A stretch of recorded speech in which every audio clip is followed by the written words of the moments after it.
Толерэмія – вострае інфекцыйнае захворванне, якое характарызуецца ліхаманкай, агульнай інтаксікацыяй, лімфадэнітам і іншымі сімптомамі.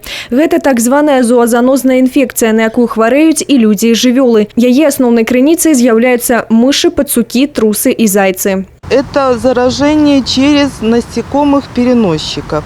Это когда идут покусы комары, клещи, слепни.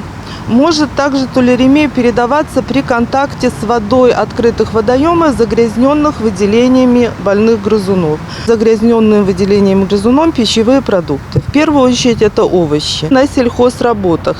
То есть если где-то по этим полям или зернохранилищам бегали больные грызуны, они тоже могли их загрязнить, и человек тогда заражается воздушно-капельным путем. Захворванне, адзначаюць медыкі, рэдкае. За 4 гады ў рэгіёне былі зарэгістраваны 13 выпадкаў. Ад чалавека да чалавека захворванне не перадаецца.